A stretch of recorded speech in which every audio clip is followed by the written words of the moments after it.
में खाद्य केजरीवाल वाला मुद्दा जिस प्रकार से आपने उठाया, जिस तरह से अपने पश्चिमी राजस्थान का भी जिक्र किया।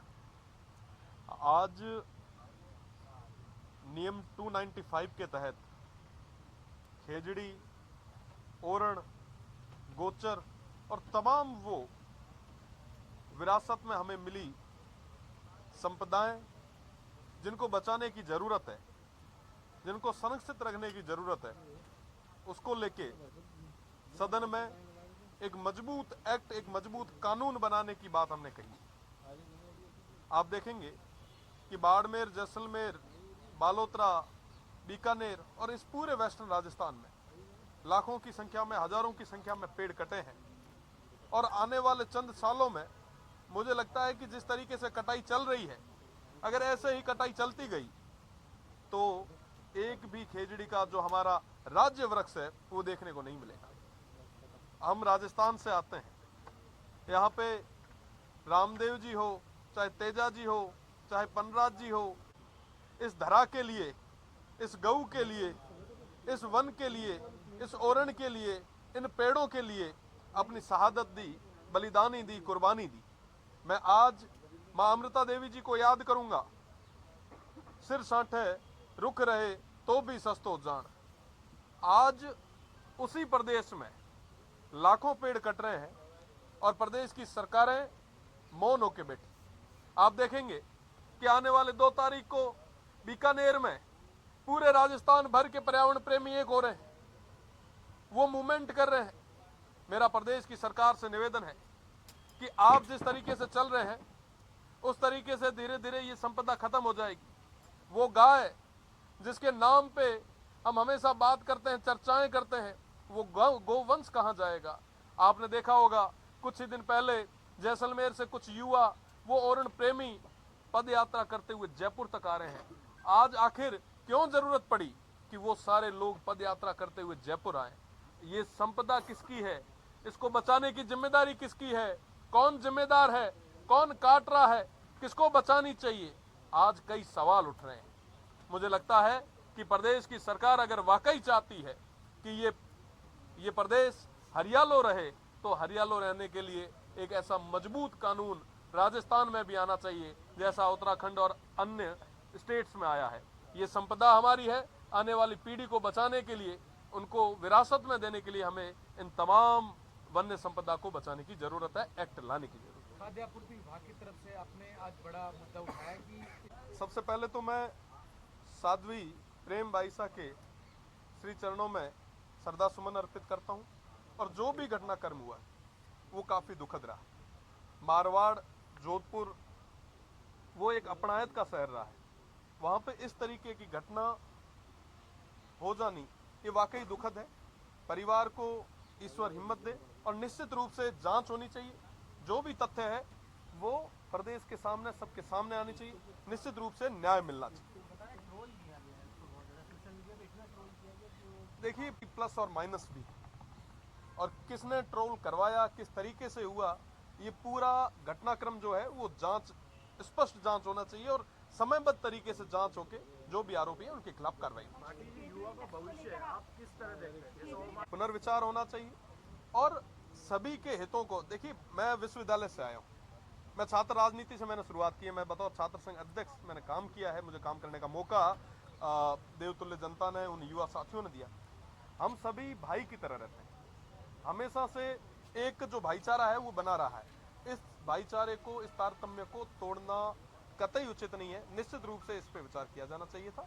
जो स्टे हुआ है, मुझे लगता है कि आने वाले समय में जो भी पॉलिसी आएगी सबके हित के लिए आएगी। बहुत बहुत कहीं रही। मैं आपको बताना चाहूंगा कि खाद्य आपूर्ति किसके लिए है।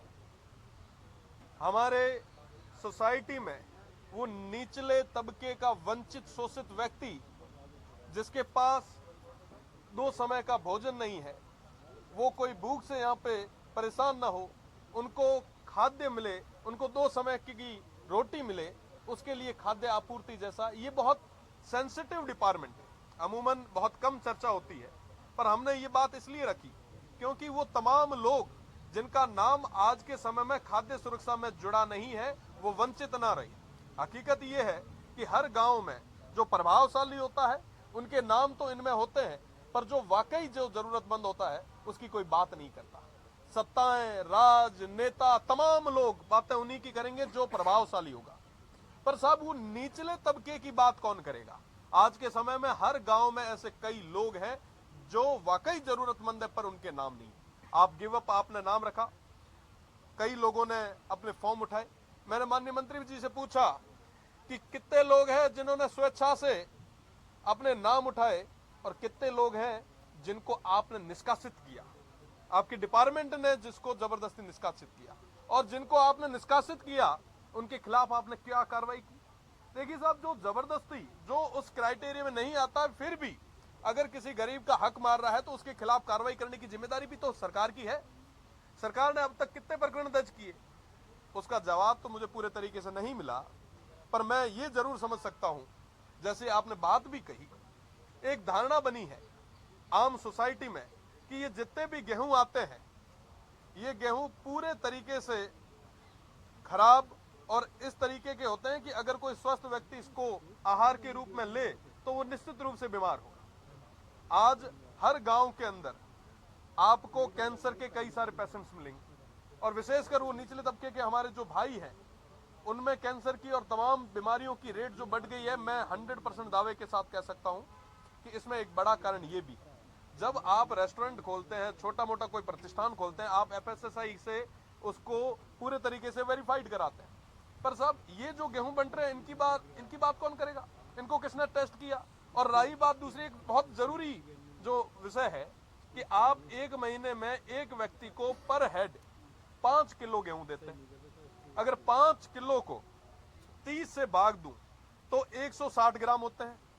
उसको भी अगर आधा करें तो 80 ग्राम एक टाइम का। 80 ग्राम मतलब आप सोचो कि गांव रो आदमी वे जो 3 टाइम जिमे, गांव में ना जो काम करने वालों आदमी और 3 टाइम जिमे, उहे ना 80 ग्राम दो तो रत का मन लागे तुम दाढ़ में अटक तो हुई।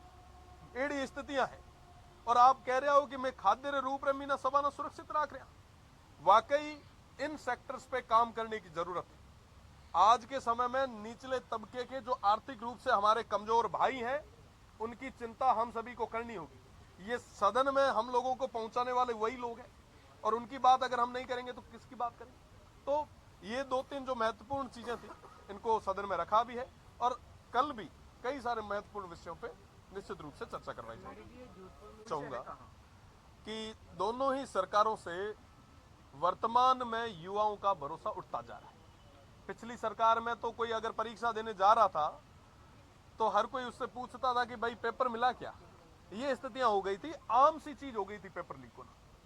और उसके बाद जब ये गवर्नमेंट आई तो सोचा कि कहीं ना कहीं युवाओं का फ्यूचर जो है वो सिक्योर रहेगा। 2018 के आसपास लगभग 6-7 साल पहले जो पेपर आउट हुए, ओमार सीट आउट हुई, उनके वही लोग इसी सिस्टम का हिस्सा रहे। हो सकता है कि उन्होंने कई और भी तमाम चीजें की होगी, और जब खेत ही मतलब जो बाढ़ ही खेत को खाने लग जाएगा तो फिर बचाएगा कौन? पहले तो लगता था कि सब पेपर लीक होके ही तमाम चीजें हो रही थी। आज के समय में तो ओमार सीट ही गायब होने लग गई, तो अब किस पे भरोसा करोगे? तो ये निश्चित रूप से बहुत बड़ा विषय है। प्रदेश की सरकार से मैं कल भी कह चुका हूं कि उनको बड़ा एक सख्त एक्शन लेना चाहिए। आज के समय में दोनों ही सरकारों के बीच में जो युवा है उनका भविष्य जो है वो फुटबॉल की तरह होता है, दोनों ही खेल रहे हैं, किसी को नहीं पड़ी। हकीकत अगर आप देखें तो इनको कोई मतलब नहीं है, कोई फर्क नहीं पड़ रहा।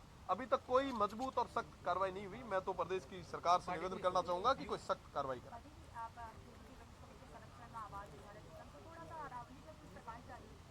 अरावली का जो खनन हो रहा है, पिछली बार भी जब ये इश्यू आया था, जब 100 मीटर की जब धारणा चली कि साहब 100 मीटर से नीचे ये नहीं है, तमाम चीजें हैं। अरावली इस प्रदेश की रीढ़ की हड्डी है, इसको बचाना हम सभी की जिम्मेदारी है। वर्तमान में वो प्रकरण तो सुप्रीम कोर्ट में है, पर उसके अलावा जो खनन हो रहा है, खनन माफियाओं को कहीं ना कहीं दोनों ही सरकारों में सह दे के करवाया जा रहा है। यूजीसी को लेकर काफी बवाल हो रहा है। सुप्रीम कोर्ट ने अब जो है इसको वापस भी लेने के लिए कहा है कि इसको नए तरीके से ड्राफ्ट तैयार करके फिर से दिया जाए, फिर इसके ऊपर बातचीत की जाए। देखिए, यूजीसी के बारे में एक बहुत बड़ी चर्चा, बहुत बड़ी बहस छिड़ी है।